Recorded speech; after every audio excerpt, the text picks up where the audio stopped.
I'm blessed and encouraged that we are all here. Amen.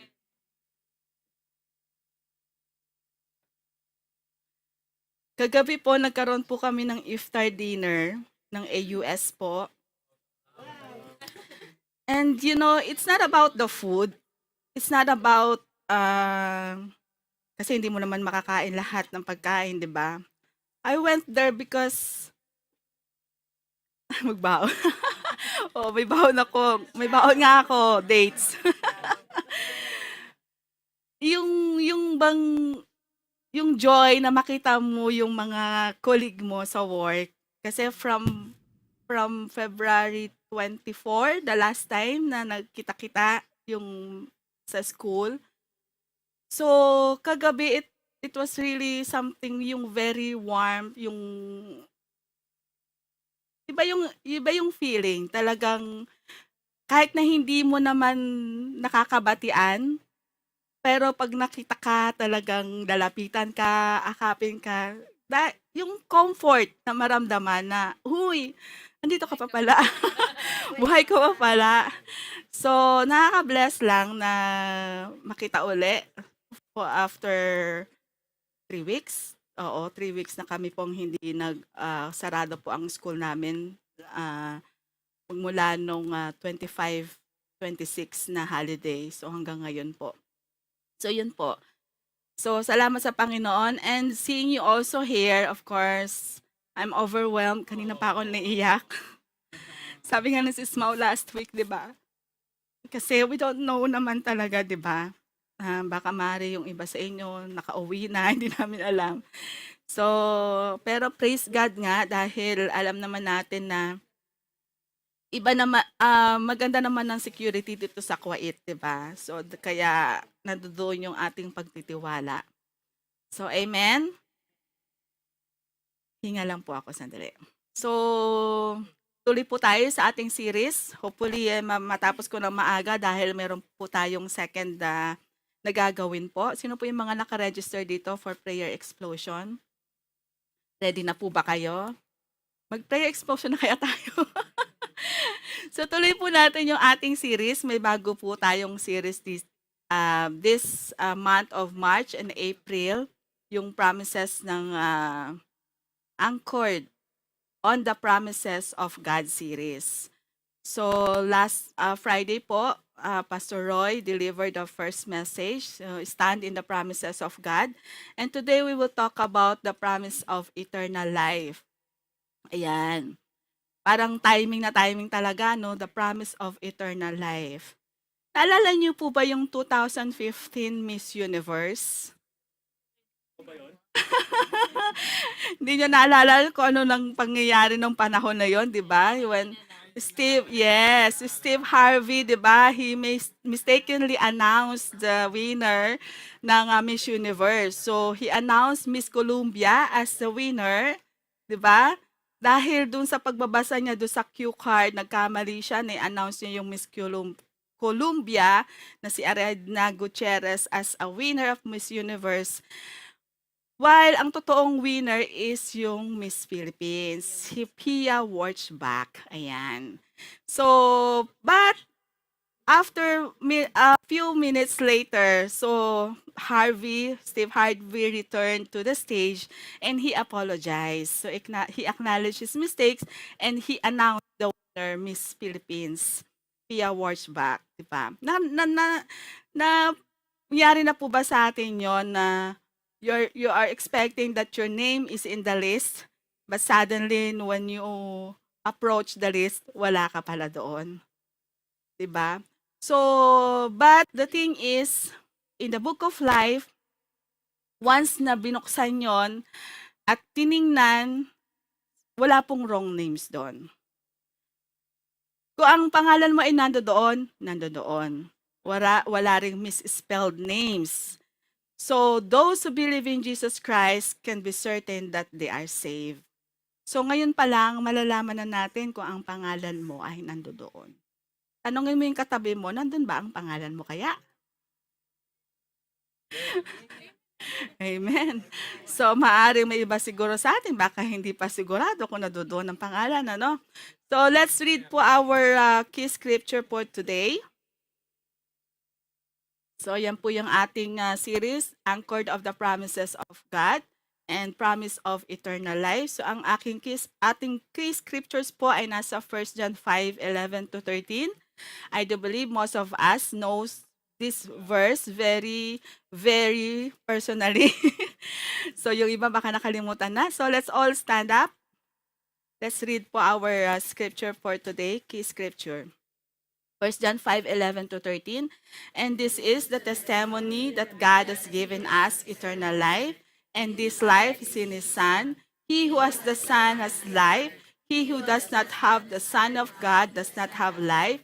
These things I have written to you who believe in the name of the Son of God, that you may know that you have eternal life, and that you may continue to believe in the name of the Son of God. Let's pray for a while. Thank you, Lord, for the reading of your word. Oh God, I pray, oh God, that you open our spiritual understanding, oh Lord God, that from this day onward, oh Lord, we will be assured of this promise of eternal life, oh God. Father God, thank you, Lord, for your words, oh God. I believe your word is powerful, oh Lord God, that penetrate in every heart, oh Lord God.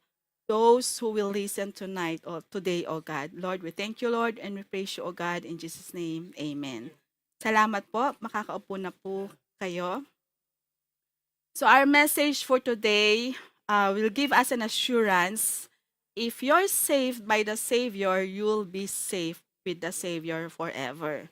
So you will hear this praise as we discuss or as we talk about our message for today. So again, if you're saved by the Savior, you'll be safe with the Savior forever. The promise of eternal life has been referred to as eternal security. And it involves, of course, the perseverance of the saints. So the promise of eternal life means that those who are born again can never lose their salvation and are assured that they will inevitably go to heaven. So the promise of eternal life means that salvation is not merely temporary, but is permanent and irrevocable. Yan, hindi mababawi. Kung yung mga nangako sa atin ay nababawi nila ang kanilang mga pangako at hindi natutupad, not with the promise of God, not of the promise of eternal life. Because it is protected by the Father's unassailable power. Protected yan ng ating Diyos Ama. So ano nga ba ang eternal life? It is a life of endless duration in the presence of and with fellowship with God, which begins, sabi po dyan, which begins in a moment of time in this life and lasts forever. So, ibig sabihin, ngayon pa lang na-enjoy na natin yung benefits ng eternal life. Hindi yung ibig sabihin na eternal life, pag namatay ka, doon mo lang ma-experience. Ang sabi po dyan, in the presence of, right? We are experiencing the presence of God right now, kanina lang sa ating pagpupuri. Amen? Everywhere we go, we know that the Lord is with us. We experience His presence. Amen? And with fellowship with God, how it is when we pray, when we read His Word, we're having that fellowship with the Lord. So ngayon pa lang na-experience natin, we are now in this stage of experiencing the benefits of the eternal life. But of course, once we live this life, it means that we're going to spend eternity. Kaya sabi po dyan, di ba, last forever. Yan. So, sa Panginoon lang may forever. Sabi mo sa katabi mo, sa Diyos lang may forever. Yun yung forever with God the Father, with God the Son, and God of the Holy Spirit. And of course, we will also join with the holy angels. Diba? And with every single person who trusted Jesus, their Savior. So our last breath, naalala ko to at hindi ko talaga to naalis sa aking kaisipan when Pastor Sam preached about also eternal life. He said that our last breath on earth will be our first breath in heaven. So, diretso ka na doon. Sabi mo sa katabi mo, diretso ka na doon. Wala nang stopover. Yan. Hindi kagaya ngayon, lahat sila naka-stopover sa Saudi. So, meron pong pag-aaral na sinasabi, this is called a systematic theology. Ito pong systematic theology is the organized, rational study of Christian doctrines. So, the arranging biblical teachings into reasonable topical systems. In this systematic theology, the answers what does the whole Bible teach us today about a specific topic. So, it aims to organize, defend, and apply a scriptural truth. So, makita po natin dyan yung kanilang mga pag-aaral about the salvation. Sabi ni Louis Berkhoff defines this doctrine as that continuous operation of the Holy Spirit in the believer by which the work of divine grace began in the heart is continued and brought to completion. So makita natin dyan, diba, yung word na continuous operation. Totoo naman, diba? Habang nandito tayo sa mundo, nandoon pa rin, hindi naman tayo instant. Yan. Hindi tayo kagaya ng instant noodles na pagka nilubog mo sa tubig, luto agad. So, it's a continuous operation. It is not a one-time event, but a lifelong, daily process of inward renewal. Sabi ni Westminster Confession of Faith puts it like this: they whom God hath accepted in his beloved, effectually called and sanctified by his Spirit, can neither totally nor finally fall away from the state of grace, but shall certainly persevere therein to the end and be eternally saved. So ito po yung nagtuturo that those genuinely called and sanctified by God cannot totally or finally lose their salvation. Again, genuinely, yan, called and sanctified by God, but will be preserved by God's grace. It is really by the grace of God that we have been saved. Amen? And this doctrine is based on the covenant of grace, the abiding presence of the Spirit, and the intercession of Christ. And again, we'll see, here's how our articles of faith reads. We believe that every born-again believer is the possessor of everlasting life and is kept by the power of God and is thus secure in Christ forever. Hallelujah. Diba? Ang gandang pakinggan. Right? So itong statement, it aligns with the doctrine of eternal security. Ito po yung sinasabi na once saved, always saved, which asserts that true believers sealed by the Holy Spirit. Look at your neighbor. You know that he's sealed or she is sealed with the Holy Spirit. Amen? And kept by God's power. So cannot lose their salvation. It emphasizes the salvation is entirely God's work, ensuring believers are eternally secure, justified, and preserved. So we are eternally secure, we are justified, and we are preserved. So itong mga theology na to, itong mga pag-aaral na to, yes, they are important to know. But you know, church, this will not give us the assurance we need. The only way we can be sure is by going to the scripture. Amen? Only going through this scripture. So we have to dig into the word of God so that the promise of eternal life becomes very personal to us. Tayo mismo yung makaalam, makadiskubre itong mga pangako ng Panginoon sa atin. That's why we have these trainings. May mga pag-aaral tayo, may mga trainings tayo dito sa church. Kasi hindi tayo iniiwan ng church as ignorant believer. We have to know by ourselves. So kung may time ka, give a time for this training. One of the lessons I love to teach in Alpha is lesson number 3. Sino nakakaalam ng lesson number 3 ng Alpha? Sa mga nakapag-Alpha na rito? Ayan. Parang ilan lang yung nakakatanda ah. How can I be sure of my faith? Ayan, kung hindi ka pa nag-alpha kapatid, start this lesson. How can I be sure of my faith? I love to teach this lesson. So ano yung 3 W's doon sa 3 lesson na to? 3 W's. It is the Word of God, the work of Jesus, and the witness of the Holy Spirit. And before I start this lesson, I'll always ask the attendee about their faith and if they know for sure if they are going to heaven when they die. Alam ba nila saan ba sila mapupunta kung sila ay namatay? Of course, iba-iba ang mga sagot. May mga sasagot na I don't know. I hope so. Sana nga. Sa langit ako mapunta. Lahat gustong pumunta sa langit. But hindi alam kung paano. Ayan. At kung totoo ba na mapupunta sila sa langit. And alala ko lang yung sagot ng the latest alpha na tinuro ko itong lesson na to. Sabi niya, siguro, hindi, wala pa naman daw nakakabalik from the dead na nagsabing galing siya sa langit. So, kaya hindi rin siya sigurado.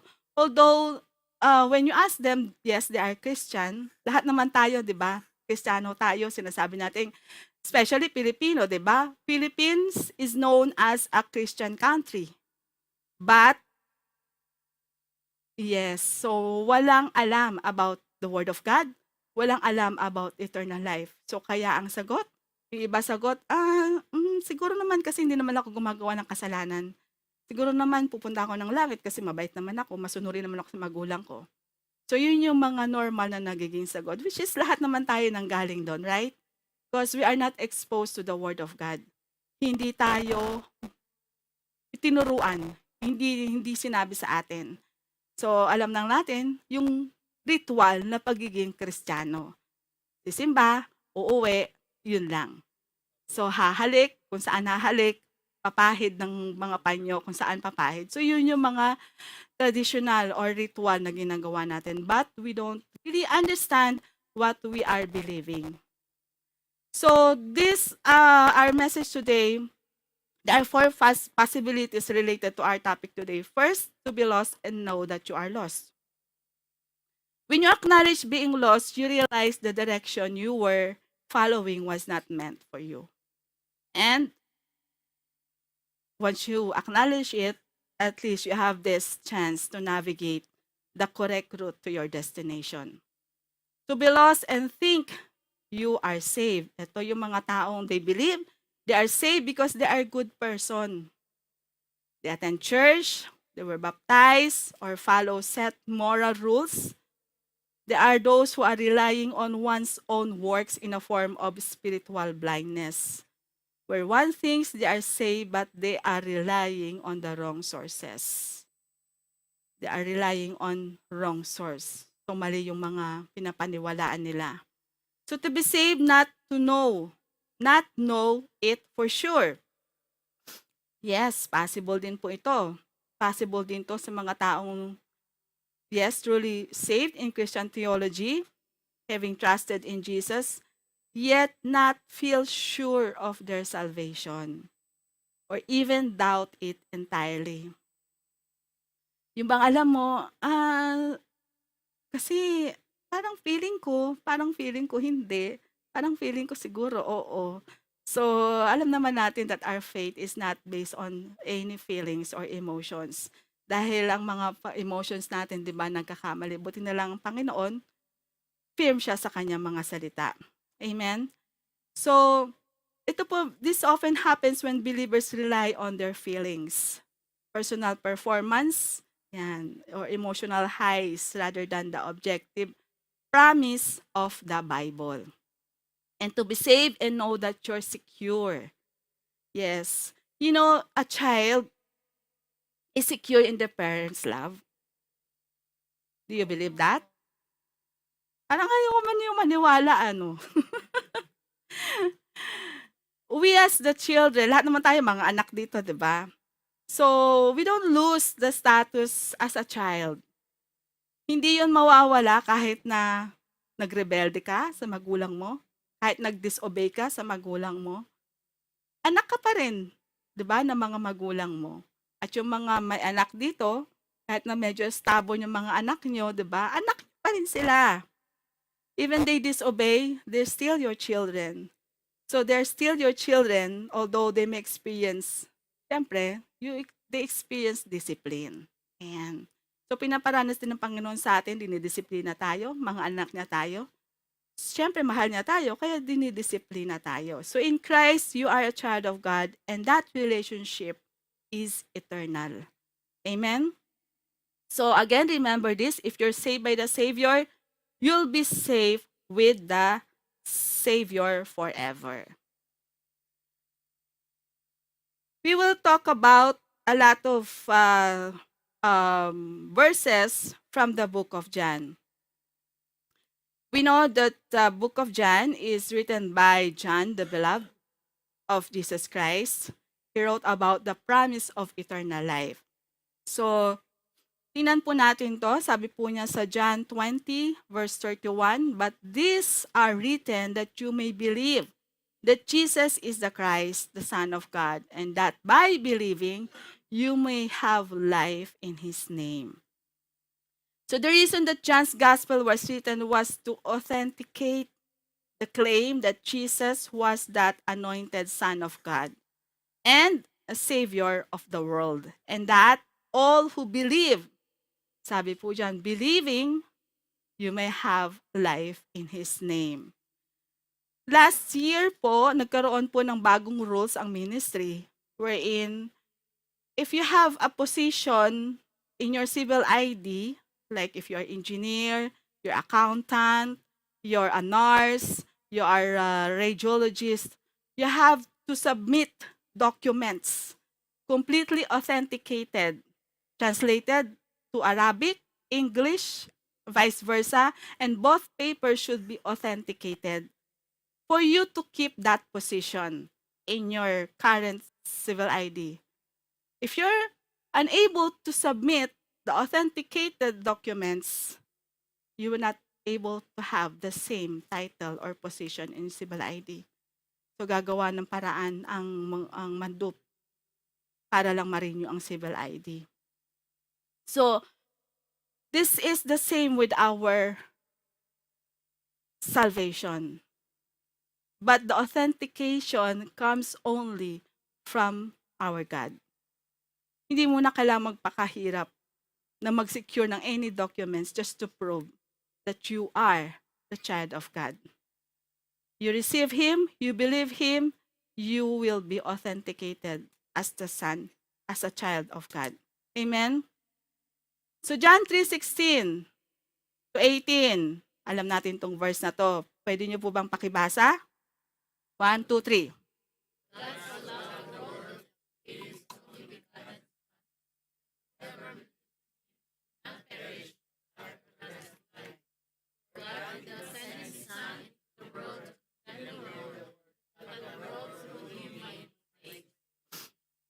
Who believes in Him, but he who does not believe is condemned already, because he has not believed in the name of the only begotten Son of God. Amen. We love this verse, right? And we can see here yung motibo ng Diyos, di ba? His immense love for the world. He created the world, He created heaven and earth, and He loved the world. So, yung love na yon, it's not just by a word. Tayo minsan kasi, madali nating sabihin, "Oh, I love you, sis." "Oh, I love you, bro." "I love you, sis, with the love of the Lord." "I love you, bro, with the love of the Lord." But, most of the time, pagka lumapit na sa'yo yung sis o bro na yon, you fail to do the action of love. But we can see here that our God's action, He gave His only Son. The gift of His one and only Son, and that is Jesus. So yung pagmamahal na yon na sinasabi niya, for He loved the world, may kalapit na action. He gave His only begotten Son. And yung action na yon, there's a promise that whoever believes in Him will not perish but have eternal life. Whoever believes in Jesus will not perish but have eternal life. And this is the mission of Jesus Christ. Jesus was sent to save the world, not to judge and condemn it. At sinasabi din dyan sa scripture na a human choice. Diba? Alam naman natin that we are created in the image of God and God has given us free will. Kaya sabi dyan, he who believes in Him is not condemned, but he who does not believe is condemned already because he has not believed in the name of the only begotten Son. So may choice pa rin po tayo. Those who believe are not condemned. Dalawa lang po yung pagpipilian natin. Maniwala ka at hindi ka maniwala. And it's written there that those who do not believe are already judged or not trusting in the Son of God. So malinaw po yung scripture na sinasabi. Right now, we have all the choice. Whether you believe or whether you're not. Pula o puti. Walang asul. So walang gitna. So yung mga paniniwala natin na merong panggitna, pag namatay ka daw, pupunta ka doon sa gitna na sinasabing purgatory, at dahil pwede ka daw ipagdasal at pwede kang mailipat doon sa magandang pwesto. Sabi naman ni Pastor si Jan, ay ganun pala, edi magpapaka-loko-loko na lang ako. Kung pwede pala nyo ako ipag-pray, hindi ko na lang babaguhin yung buhay ko. So, that belief doesn't make any sense. Right? So, today pa lang, alam na natin, you have to believe or you don't have to believe. Which one you will choose. John 3:36 says, he who believes in the Son has everlasting life, and he who does not believe the Son shall not see life, but the wrath of God abides in him. So again, malinaw po ito. We believe, those who believe in the Son will possess eternal life right now. Amen? And of course, when we reject, we have the consequence. The wrath of God abides on him. Very strong po itong word na to. But this is the word of God. Hindi po ito para takutin tayo, kundi para magbigyan tayo ng kalinawan ng ating kaisipan sa mga oras na to. The wrath of God, this is not a future-only concept. The text says, the wrath of God remains or abides on those who do not believe. Ayaw naman siguro natin to, di ba? Sino ang gusto na maparusahan ka habang buhay? Kaya nga yung mga kriminal, though they are the one who committed the crimes, they don't want to admit it dahil ayaw nilang maparusahan sila, di ba? So, dahil hindi natin talaga gugustuhin pag doon tayo napunta.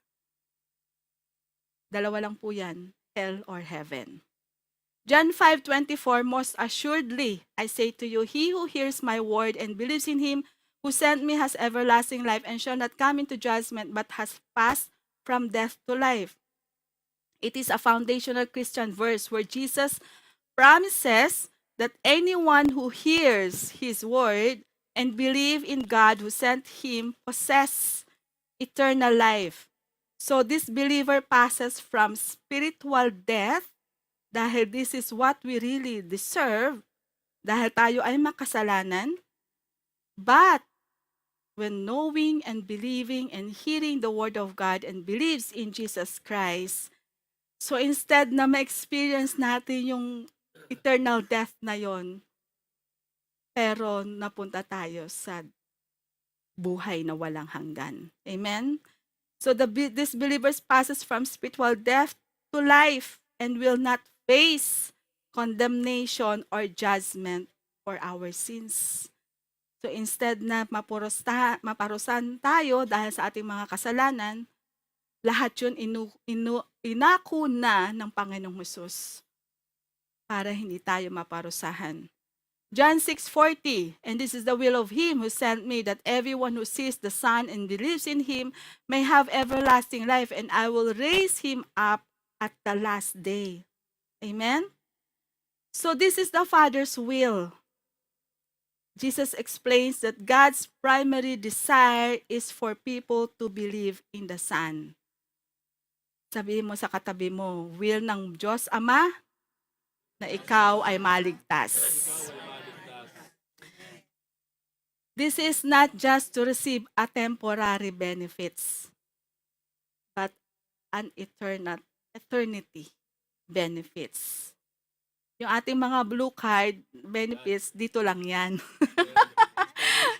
Ma-expired, yes. Pag nawala na yung may hawak niyan sa Alshaya, wala ka na ding blue card.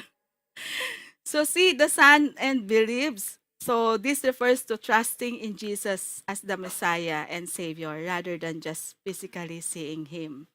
Kasi, di ba, dati naman sa pananampalataya naman natin, talaga alam natin, there is Jesus Christ.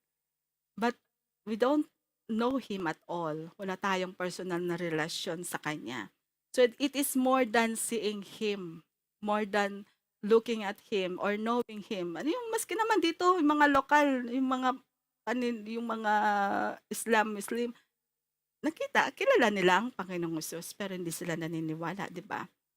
So, believers receive the promise of life in communion with God that begins now and lasts forever. So, tandaan po natin yan, that begins now and lasts forever. So, yung promise ng Panginoon Hesus to physically raise believers, sabi niya dyan, I will raise him up at the last day. Ito yung ating blessed hope, di ba? To be with our Lord Jesus Christ. So, John 10, 27, 30, pakibasa po. 1, 2, 3. And I know them, and they follow me. And I give them eternal life, and they shall never perish, neither shall anyone snatch them out of my hand. My Father, who has given them to me, He is greater than, and no one is able to snatch them out of my Father's hand, and I, my Father, are one. Amen. There are 7 observations of this promise in John 10, 27 to 30. First, true sheep listen to and follow the lead of the shepherd. True sheep listen to and follow the lead of the shepherd. Alam na alam ng Panginoong Hesus kung sino ang nasa kanya talaga. Those who listen and follow Him. So nakakita na po ba kayo ng shepherd? Yung totoong shepherd, yung literal na ano ba sa Tagalog yun? Nagpapastol. Sasabihin ko sana nagtutupa. Nagpapastol, di ba? Nung nasa Armenia po kami, may nakita po kami na nagpapastol.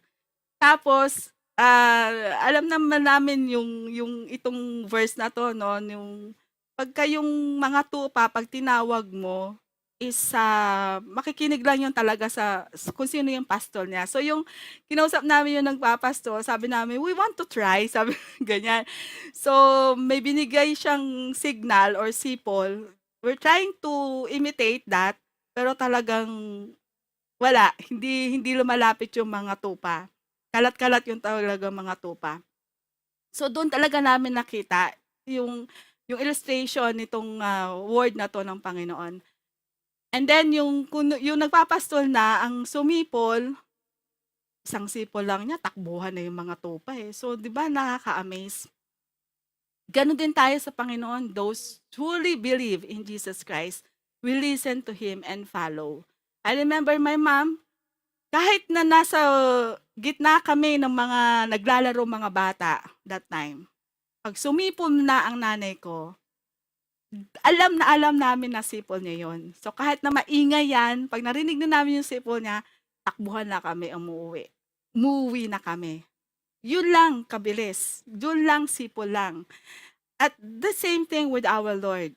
The Lord Jesus Christ know those people who truly and genuinely follow Him. Eternal life is a gift given by the Savior. Our salvation depends entirely on what the Lord Jesus Christ has done for us. Kaya yung second point nung lesson 3 ng Alpha, di ba? The work of Jesus. And if you have that gift, you have it eternally because God never starts a project that He does not finish. Kaya lang madalas kasi 'pag binibigyan tayo ng regalo, hindi natin ginagamit. Yan, binabaon lang natin. So, minsan nga hindi nga natin binubuksan, 'di ba? So, paano mo ma-enjoy yung benepisyo or yung benefits ng regalo na yun sa'yo, kung hindi mo nga lang binuksan, hindi mo nga lang tiningnan, at hindi mo nagamit. So, this is the gift of salvation. It's a free gift from God. So, it is nasa atin pa rin yan kung papaano natin yun ma-experience sa buhay natin. Those who know Him will never perish. This is a promise of God. Those who know Him are secure in His hand and shall never perish. Our salvation can never be stolen. Amen? The word is snatch. Sino yung naka-experience dito na ma-snatch? Ayan. Di ba? Magugulat ka na lang na kahit na anong hawak, parang wala lang, mabilis, di ba? So, magugulat ka na lang, wala na, nangyari na. So, ang sabi po dyan, the word snatch means to pluck, pull, or take by force. So, no person, church, let us be reminded of this. No person or problem or circumstances or situation or sin can grab you out of the grip of God. Amen? So the greatness of the Father is the ground of safety for the sheep. You know the greatness of the Father? It is the greatest of all. Let's see the statement of A.W. Pink. Sabi po niya, the promises of God are unimpeachable. Sa Pilipinas, kabi-kabi lang naririnig natin, gusto ma-impeach yung presidente natin, yung vice president natin. Lahat sila gumagawa ng mga statement to impeach. But, the promises of God are unimpeachable. Kahit anong gawin, sabi po dyan, He will be trustworthy in securing the eternal welfare of those whom He has appointed to heavenly glory. Sabi dyan, gustong-gusto ko to eh. Though the world, the flesh, and the devil combine against Him, di ba? Kunayb-kunayb na sila. Ano ba yung word na yon na sanib-sanib na sila ng puwersa. Yan, the world, the flesh, and the devil combine against Him. Our God cannot be frustrated. Amen? He who triumphed over the grave cannot be thwarted by any feebleness or fickleness in His people. Those whom He pardons, He preserves. Hallelujah. Kahit na magsanib-sanib na yung mga kasamaan na yan na ginagawa sa buhay natin, but our God cannot be shaken. Amen? Meaning the safety of the believers is absolute because it is anchored in the supreme, unshakable power of God the Father. Number 6, we are doubly secure because we are gripped by the Father and the Son, who is able to snatch us. Sino nga ba? Who is able to snatch us from their hands, not even our own wills. It is says that Father is holding tightly to us. I've heard some people says that maybe a person may take himself out of God's hand. Diba? Siguro, syempre, option pa rin ng tao, will pa rin ng tao, pwedeng siyang bumitaw, diba? But would you notice this verse says, nothing about a believer holding on to Father. Hindi naman yung believer o hindi tayo ang nakahawak sa ating Diyos. Ang Diyos ang nakahawak sa atin. It says that the Father is holding tightly to us. Sabi po dun sa verse na binasa natin kanina, neither shall anyone snatch them out of my hand, which is Jesus, and no one is able to snatch them out of my Father's hand. So pareho silang nakahawak. I'll just show you an example. Ate Ara, halika rito. For example, this is Ate Ara. Okay, Pastor, halika rito. And, Brother Reggie, halika na lang dito. Eto yan. Sabi dun sa scripture, di ba, nothing can snatch his hand away from my hand, which is Jesus Christ. Hold mo po yung, dito ka pa, Brother Reggie. This is the illustration. For example, dito ka sa kabila. Nothing can snatch us from my hand, snatch them out of my hand, and no one is able to snatch them out of my Father's hand. So this is, for example, our Heavenly Father. You are holding her. This is Son Jesus Christ. You are holding her. Okay, you holding her. Ate Ara, wag kang kumapit. Wag kang kumapit. So that is the illustration of our salvation. Amen? So no one, that's why the scripture says nothing can snatch us from the Father's hands and from Jesus Christ's hands. Amen? Kahit ikaw pang bumitaw, hawak-hawak ka pa rin ng ating Panginoon. Amen? Praise God. So if you're saved by the Savior, you will be saved with the Savior forever. Hallelujah. So this letter of John tells us that his purpose in writing is so that we might know that we have eternal life. So ngayon at ngayon pa lang, alam na natin na meron tayong buhay na walang hanggan. So let's turn our scripture. Ngayon pa lang po tayo mag-uumpisa. Sabi niya si Annie, oh. Hindi po, joke lang. Continuous lang po ito. So again, let's read this scripture. Our assurance of our salvation. So yung mga nag-growing strong dyan, reminder, at yung mga nag-beta course, ayan. And this is the testimony that, read with me please, God has given us eternal life, and this life is in His Son. He who has the Son has life. He who does not have the Son of God does not have life. These things I have written to you who believe in the name of the Son of God, that you may know that you have eternal life, and that you may continue to believe in the name of the Son of God. So we will see 6 truths about this passage. The word testimony is the word for witness and was used in courtroom settings. So in this picture, God is on the witness stand declaring that eternal life is found in His Son. And this is the testimony. Eternal life is found only in His Son. So eternal life is the present. Again, dapat maintindihan natin to. Eternal life is the present possession of believers. If you have the Son, malinaw po sa sinabi sa scripture na binasa natin, if you have the Son, you have eternal life right now. If you do not have the Son of God, you do not have that life. Amen? So in verse 11, it says, has given, and then in verse 12 says, has life, and in verse 13, you have eternal life. Eternal life is also a future fact. Ayan. Because of the new birth, when you leave this world, you will live with Christ forever. Amen?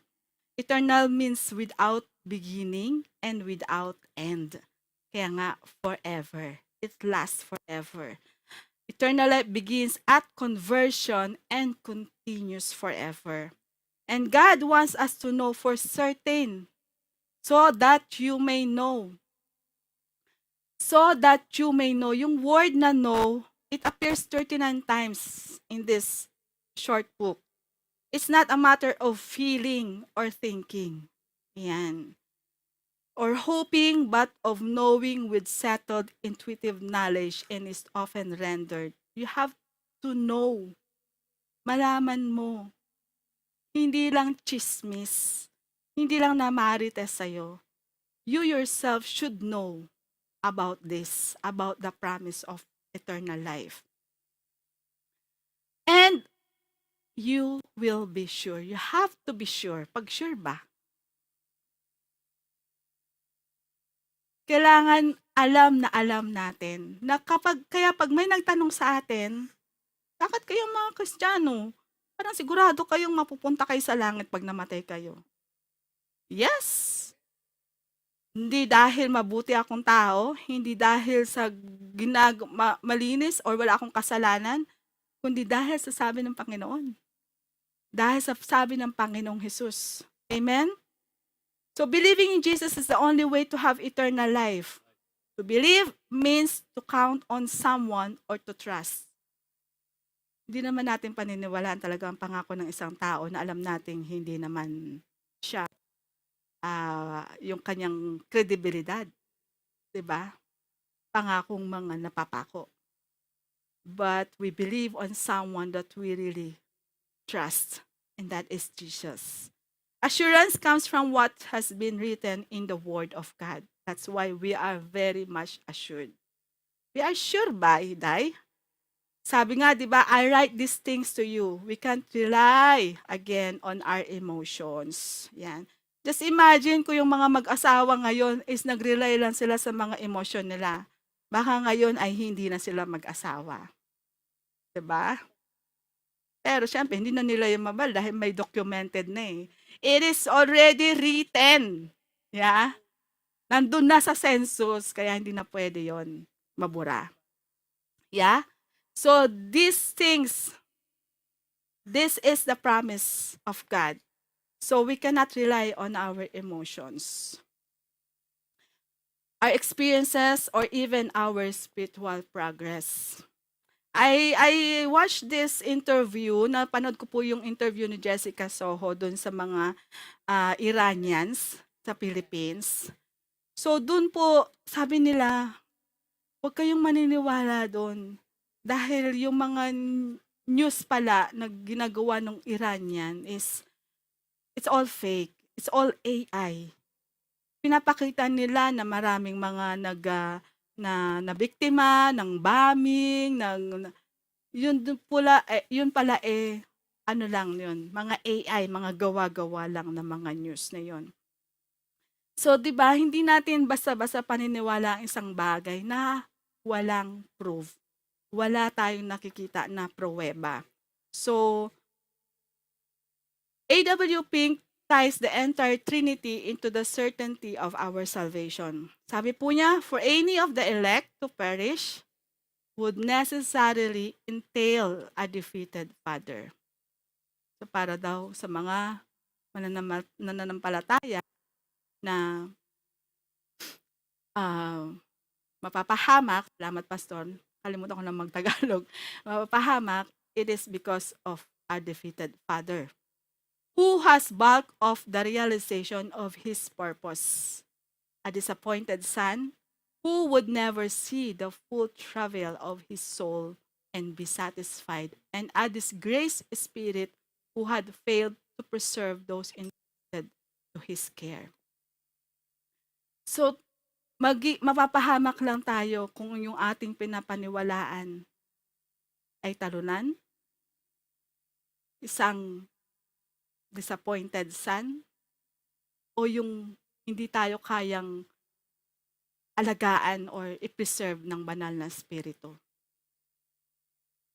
And Ray Pritchard answers, hindi si Brother Richard to, si Ray Pritchard answered this question, can I lose my salvation? Here's what he says, it depends on who saved you. If God saved you, you can't lose your salvation because it always depends on God. Amen? If you save yourself, you can lose it because it depends on you. Wala naman tayong kapangyarihan, di ba? Amen? So our salvation is eternally secure if God did the saving. But if you think that salvation is cooperative between yourself and God, where you do your part and He does His part, then it's a big trouble because kung ano man yung nagagawa natin, di ba? We always mess up nga eh. We always mess up our life. But God started everything. And once He started, He'll finish it.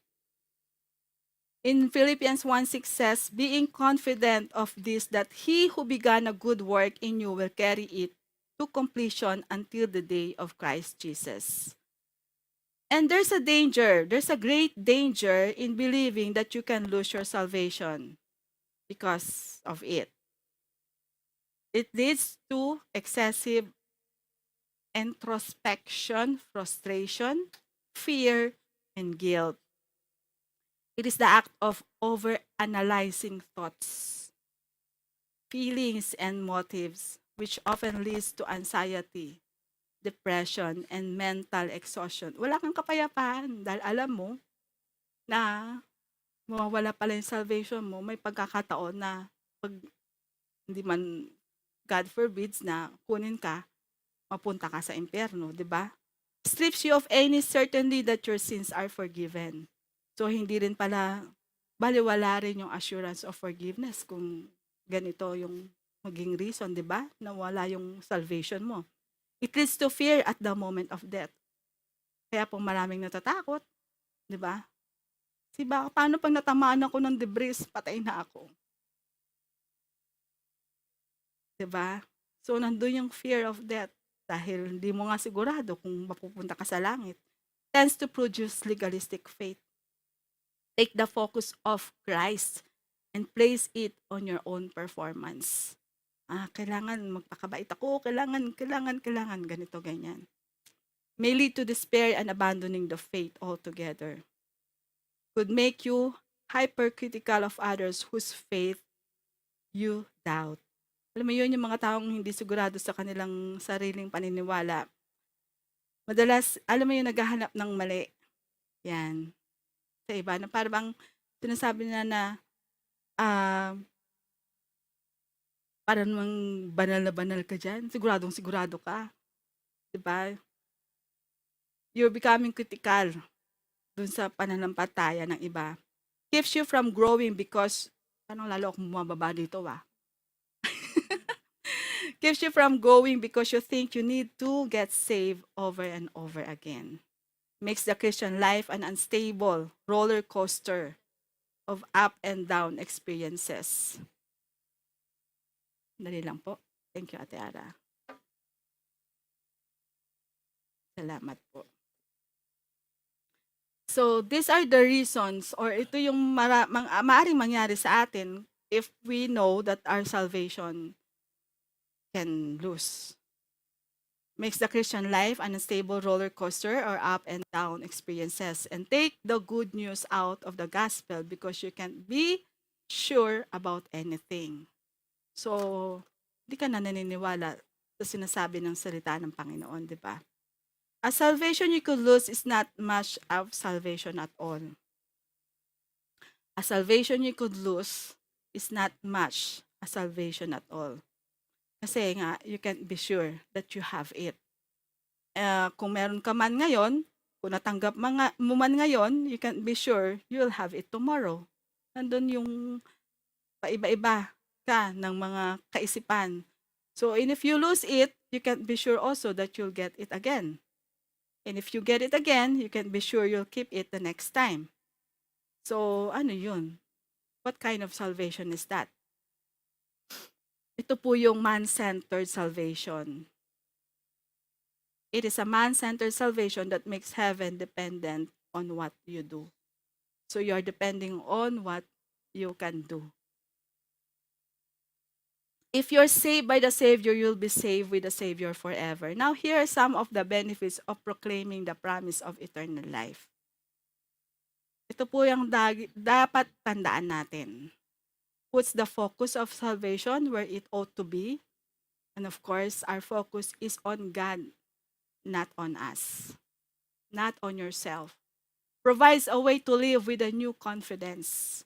That's why, if we know the scripture, we are confident to say, yes, I am saved because I believe in Jesus. Amen? Gives real hope at the moment of death. We don't fear death because we know when we die, we will be with our Heavenly Father and Jesus Christ eternally. Amen? Gives us a proper motivation to pray for sinning believers. Dahil alam natin yung benepisyo na meron ng eternal life. So that's why, ito rin yung ating motivation para ipag-pray. Pamilya natin, kaibigan natin, kasama natin sa work, that don't know Jesus, that doesn't know about the eternal life. Builds the Christian life upon love and gratitude, not doubt and fear. Produce a life of love, faith, and obedience to God. Put the good news back in the gospel. So again, it is from the Word of God. Help us get back when we fall because we don't lose our salvation when we stumble. Yes, nagkakamali pa rin tayo, nagkakasala pa rin tayo, but we always come to God in repentance. Amen? Points us toward heaven and to our eternal rewards. Amen? Hallelujah. In this book, How to Begin the Christian Life, written by George Sweeting, suggests that doubting our salvation is like a prisoner now who has been pardoned by the governor. God brings him the document, and there it is, signed and sealed. Suppose you ask the man, sabi niya, have you been pardoned? Sabi nung na-pardon, he will say yes. If you were to ask, do you feel pardoned? He may say, no, I don't. It's also sudden. But if you don't feel pardoned, how do you know you are pardoned? Oh, the man replies, it tells me so right here, pointing to the documents. So we are saved, pointing here only in the scripture of God. Amen? When you doubt whether you're going to make it your practice to claim God's promise of eternal life. The promise of our pardon is spelled out in a document as well.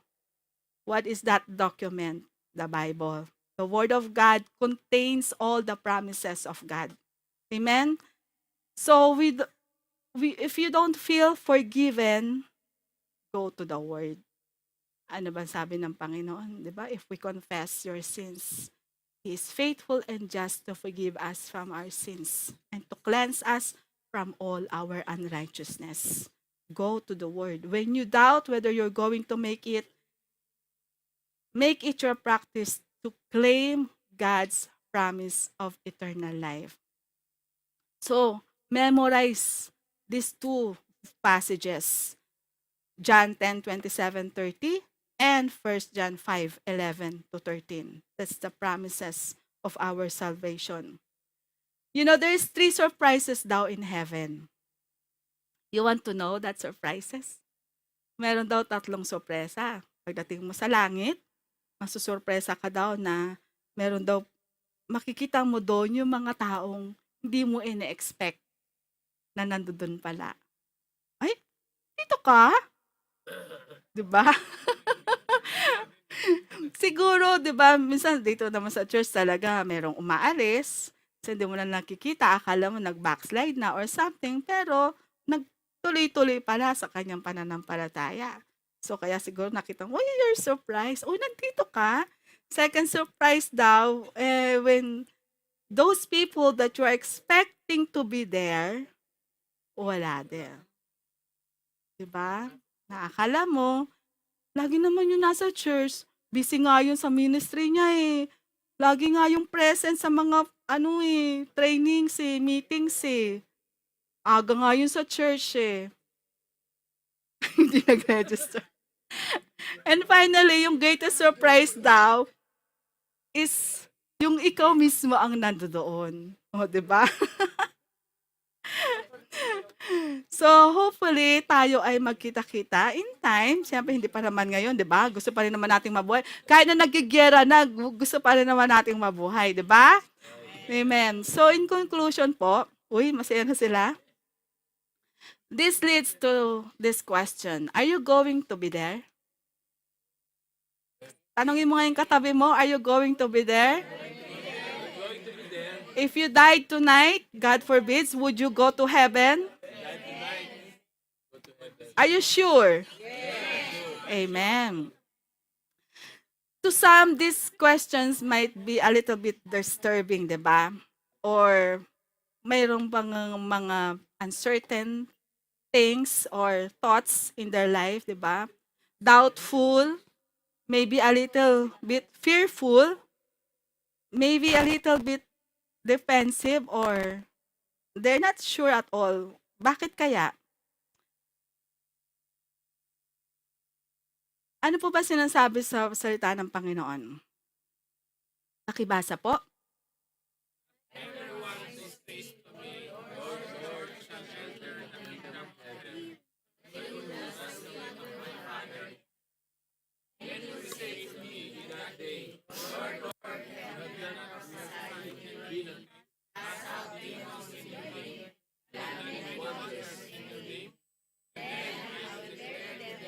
I never knew you. Depart from me, you who practice lawlessness.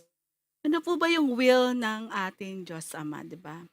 What's the will of the Father? His will is for us to believe in His Son. Paulit-ulit po yan natin, nabasa kanina. Believe in Him. Believe in Jesus Christ. So in this verse, Jesus warns that true salvation is based on obedience to God's will, not on our own works. Not just verbal confession or impressive spiritual works.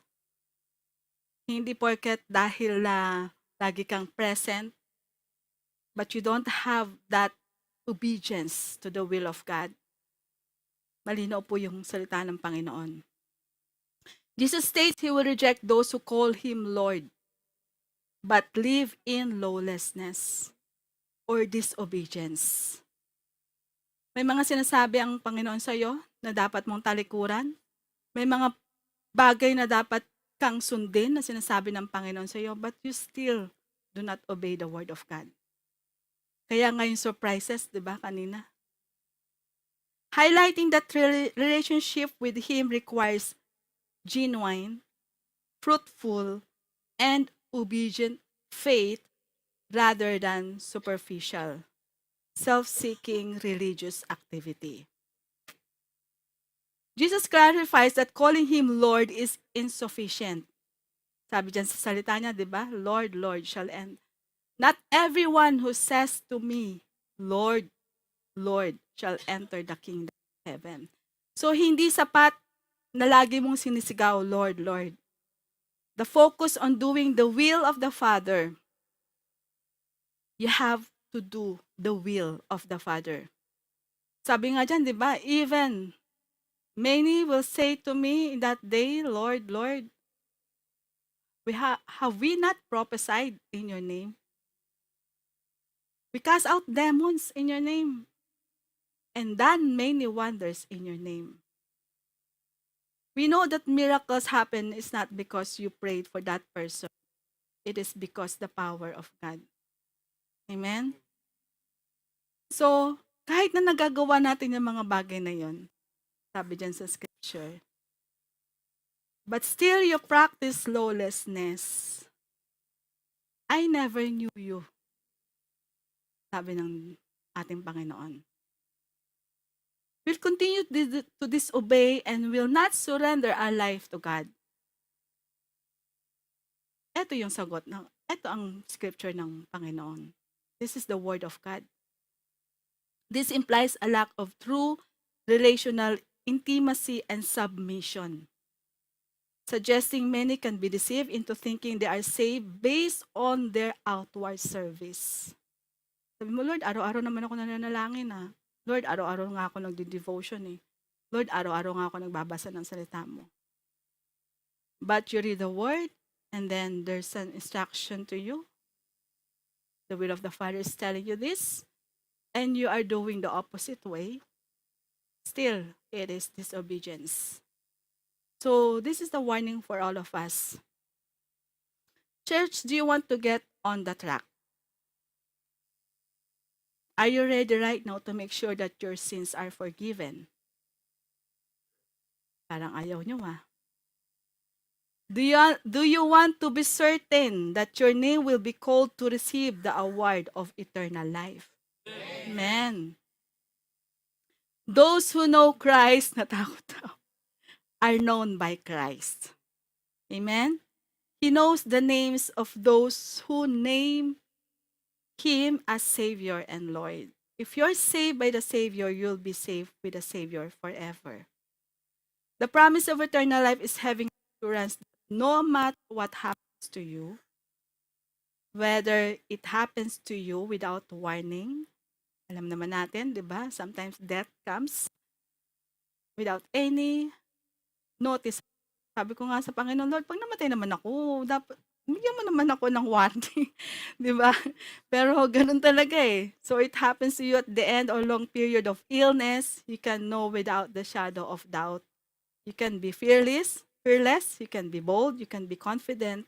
Yes, I have a gift of eternal life. So, dumating man ang death sa atin, anytime, any soon, we are confident that we are saved because we are doing the will of God. Amen? This is the last part that I want to share to you. It's very interesting. Again, it is A.W. Pink. It's Arthur W. Pink pala siya. Kasi dun sa ating ano. So I was able to research this. Each of the three persons in the Blessed Trinity is concerned with our salvation with the Father. With the Father, it is predestination. Amen? Pag-aralan po natin yan. With the Son, propitiation. With the Spirit, regeneration. The Father chose us. Amen? The Son died for us. The Spirit quickens us. The Father was concerned about us. The Son shed His blood for us. The Spirit performs His work within us. That the one did, it is the Father, was eternal. What the other did, the Son, was external. And what the Spirit does is internal. Amen? Amen. So if you want to make sure, I know lahat naman tayo here, we are sure. Sabi mo sa katabi mo, sure ka na? Pero sabi nga ni Pastor Roy, wala namang na-overdose when we accept Jesus Christ as our Lord and Savior. So we have to recommit our life every day and again and again. Lalo na sa ating bago po dito, si Brother Renan. Ayan. You know, there's no accident na ngayong araw naririto ka and you heard this message because God loves you. He loves you and He don't want you to be perished. So this is the day of your salvation. And let's bow our heads and let's just, if this prayer, you will pray it from your heart. Alam mo, naniniwala ka na pinagdasal mo ang panalangin na ito mula sa puso mo. Tandaan mo ang araw na to. This is the day that the Lord has made. This day is the day of your salvation. Sundan mo po ito ang panalangin na ito. Lord Jesus, I admit that I am a sinner. I admit that I messed up my life. Lord Jesus, I heard from your message today that if I believe in you, I will receive the eternal life. Lord Jesus, I don't want to be perished. I want to enjoy your presence in my life. Right now, Lord, forgive me of all my sins. Forgive me of all the things I have done against your name, against my parents, against my friends, against my neighbors. Lord, forgive me. Right now, Lord, I commit to you my life. I offer and surrender to you my life. Lord, I believe, as I heard your message, you will be my Lord. You will save me. Lord, I receive the salvation. I receive the benefit of eternal life. I receive and enjoy your presence, O God. Thank you, Lord, for the gift. Thank you, Lord, for the salvation. From this time onward, Lord, be my God, be my Lord. Lead me, guide me, teach me, and change my life. Holy Spirit, work within me. Thank you, Lord. In Jesus' name, amen. Amen.